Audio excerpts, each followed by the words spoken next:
بسم اللہ الرحمن الرحیم۔ السلام علیکم ورحمۃ اللہ وبرکاتہ۔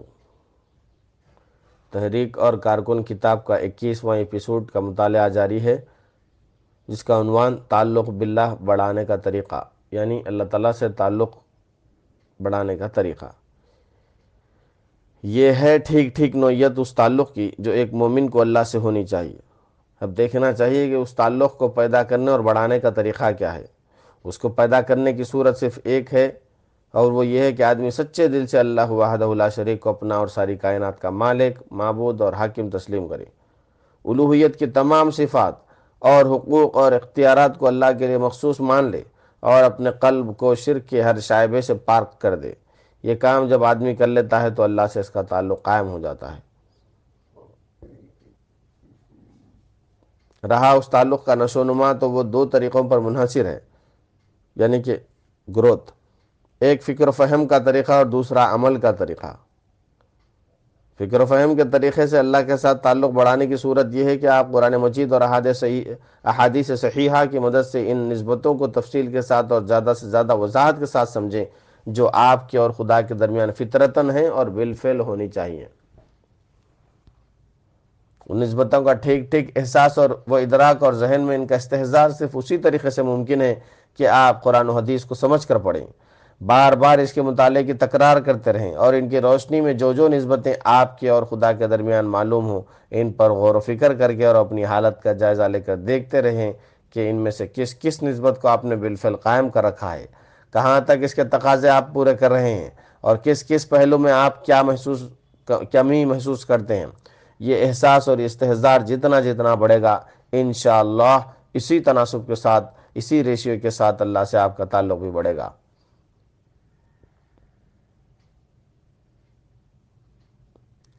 مثال کے طور پر ایک نسبت آپ کے اور اللہ تعالیٰ کے درمیان یہ ہے کہ آپ عبد ہیں اور وہ معبود۔ نسبت یعنی کہ ریلیشن شپ۔ مثال کے طور پر ایک نسبت آپ کے اور اللہ تعالیٰ کے درمیان یہ ہے کہ آپ عبد ہیں، یعنی کہ بندے ہیں اور وہ معبود ہے۔ دوسری نسبت یہ ہے کہ آپ زمین پر اس کے خلیفہ ہیں اور اس نے اپنی بے شمار امانتیں آپ کے سپرد کر رکھی ہیں۔ تیسری نسبت یہ ہے کہ آپ ایمان لا کر اس کے ساتھ ایک بیع کا معاہدہ کر چکے ہیں، جس کے مطابق آپ نے اپنی جان و مال اس کے ہاتھ بیچی ہے اور اس نے جنت کے وعدے پر خریدی ہے۔ چوتھی نسبت آپ کے اور اس کے درمیان یہ ہے کہ آپ اس کے سامنے جواب دہ ہیں، اور آپ کا حساب صرف آپ کے ظاہر ہی کے حساب سے لینے والا نہیں ہے، بلکہ آپ کی جملہ حرکات و سکنات، بلکہ آپ کی نیتوں اور ارادوں تک کا ریکارڈ اس کے پاس محفوظ ہو رہا ہے۔ غرض یہ اور دوسری بہت سی نسبتیں ایسی ہیں جو آپ کے اور اللہ تعالیٰ کے درمیان موجود ہیں، بس انہی نسبتوں کو سمجھنے، محسوس کرنے، یاد رکھنے اور ان کے تقاضے پورے کرنے پر اللہ کے ساتھ آپ کے تعلق کا بڑھنا اور قریب تر ہونا موقوف ہے۔ آپ جس قدر ان سے غافل ہوں گے، اللہ سے آپ کا تعلق اتنا ہی کمزور ہوگا، اور جس قدر زیادہ ان سے بھی خبردار اور ان کی طرف متوجہ رہیں گے، اسی قدر آپ کا تعلق گہرا اور مضبوط ہوگا۔ لیکن یہ فکری طریقہ اسی وقت تک نتیجہ خیز ثابت نہیں ہو سکتا، بلکہ زیادہ سے زیادہ دیر تک نبھا بھی نہیں جا سکتا، جب تک کہ عملی طریقے سے اس کو مدد اور قوت نہ پہنچائی جائے، اور وہ عملی طریقہ ہے احکام الہی کی مخلصانہ اطاعت، اور ہر اس کام میں جان لڑا کر دوڑ دھوپ کرنا جس کے متعلق آدمی کو معلوم ہو جائے کہ اس میں اللہ کی رضا ہے۔ احکام الہی کے مخلصانہ اطاعت کا مطلب یہ ہے کہ جن کاموں کا اللہ نے حکم دیا ہے ان کو آپ بادل نخواستہ نہیں، بلکہ اپنے دل کی رغبت اور شوق کے ساتھ خفیہ اور علانیہ انجام دیں، یعنی کہ چھپے ہوئے، اور علانیہ یعنی کہ ظاہری طور پہ، اور اس میں کسی دنیاوی غرض کو نہیں، بلکہ صرف اللہ کی خوشنودی کو ملحوظ خاطر رکھیں، اور جن کاموں سے اللہ نے روکا ہے ان سے قلبی نفرت و کراہت کے ساتھ خفیہ اور علانیہ پرہیز کریں، اور اس پرہیز کا محرک کسی دنیاوی نقصان کا خوف نہیں، بلکہ اللہ کے غضب کا خوف ہو۔ یہ طرز عمل آپ کو تقویٰ کے مقام پر پہنچا دے گا، اور اس کے بعد دوسرا طرز عمل آپ کو احساس کے منزل پر پہنچائے گا، یعنی یہ کہ آپ دنیا میں ہر اس بھلائی کو فروغ دینے کی کوشش کریں جسے اللہ پسند فرماتا ہے، اور ہر اس برائی کو دبانے کی کوشش کریں جسے اللہ ناپسند فرماتا ہے، اور اس کی کوشش میں جان، مال، وقت، محنت اور دل و دماغ کی قابلیت، غرض کسی چیز کے قربان کرنے میں بھی بخل سے کام نہ لیں، یعنی کہ کنجوسی سے کام نہ لیں۔ پھر اس راہ میں جو قربانی بھی آپ کریں اس پر کوئی فخر آپ کے دل میں پیدا نہ ہو، نہ یہ خیال کبھی آپ کے دل میں آئے کہ آپ نے کسی پر احسان کیا ہے، بلکہ بڑی سے بڑی قربانی کر کے بھی آپ یہی سمجھتے رہیں کہ آپ کا جو حق آپ پر تھا وہ پھر بھی ادا نہیں ہو سکا ہے۔ تعلق باللہ کی افزائش کے وسائل، ریسورسز۔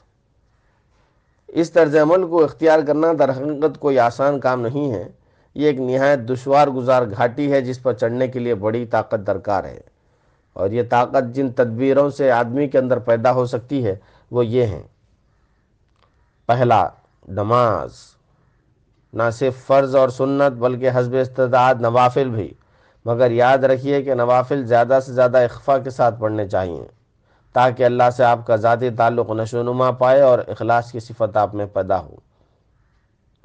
نفل خوانی کا اور خصوصاً تہجد خوانی کا اظہار بسا اوقات ایک خطرناک قسم کا ریا اور کبر انسان میں پیدا کر دیتا ہے، جو نفس مومن کے لیے سخت مہلک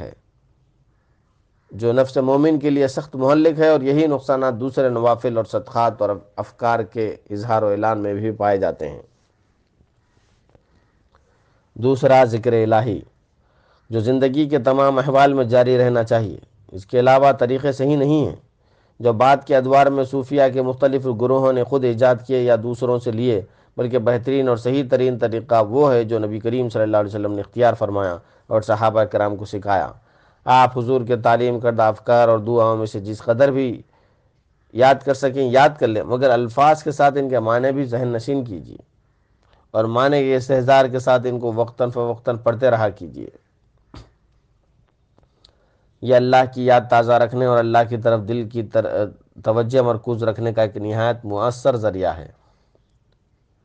تیسرا، روزہ، نہ صرف فرض بلکہ نفل بھی۔ نفل روزوں کی بہترین اور معتدل ترین صورت یہ ہے کہ ہر مہینے 3 دن کے روزوں کا التزام کر لیا جائے، اور ان ایام میں خاص طور پر تقویٰ کی اس کیفیت کو حاصل کرنے کی کوشش کی جائے جس سے قرآن مجید روزے کی اصل خاصیت بتاتا ہے۔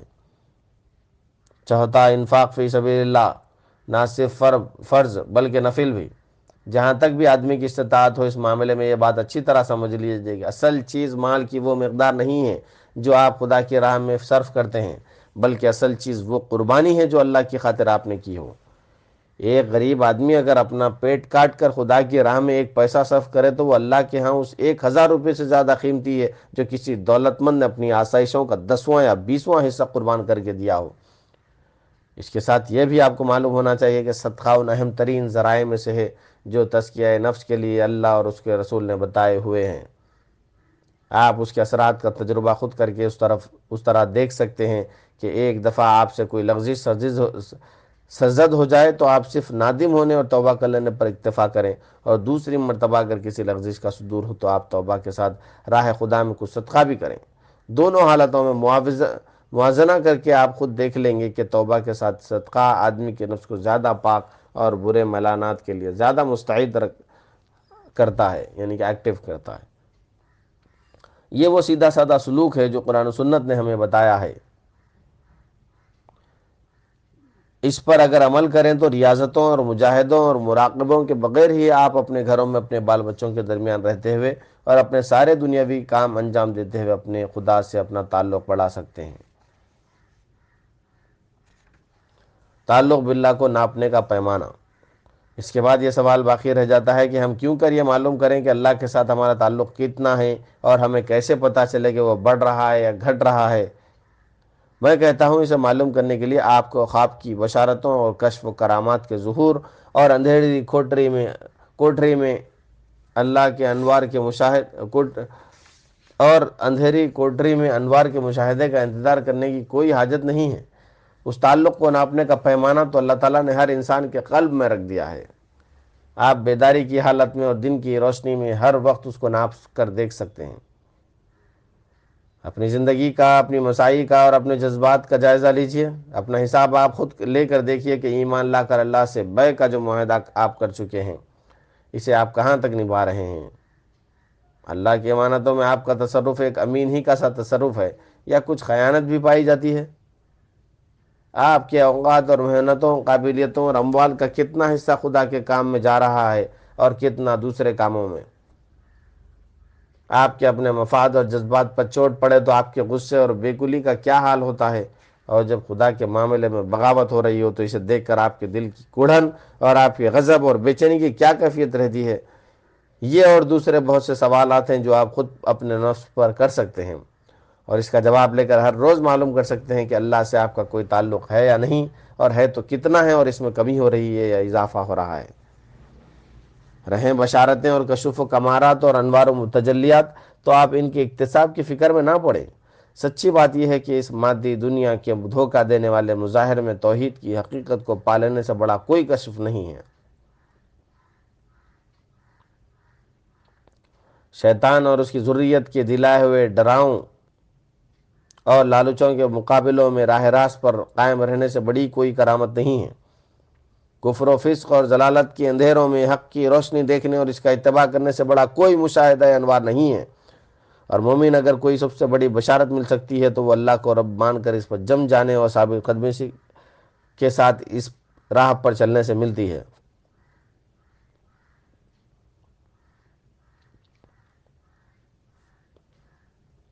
ان الذين قالوا ربنا الله ثم استقاموا تتنزل عليهم الملائكة الا تخافوا ولا تحزنوا وابشروا بالجنة التي كنتم توعدون۔ سورہ حمیم سجدہ کی 30ویں آیت۔ جن لوگوں نے کہا کہ اللہ ہمارا رب ہے اور پھر وہ اس پر ثابت قدم رہے، یقیناً ان پر فرشتے نازل ہوتے ہیں اور ان سے کہتے ہیں کہ نہ ڈرو نہ غم کرو اور خوش ہو جاؤ اس جنت کی بشارت سے جس کا تم سے وعدہ کیا گیا ہے۔ جزاک اللہ۔ آنے والے آڈیو میں ترجیح آخرت کا مطالعہ ہوگا۔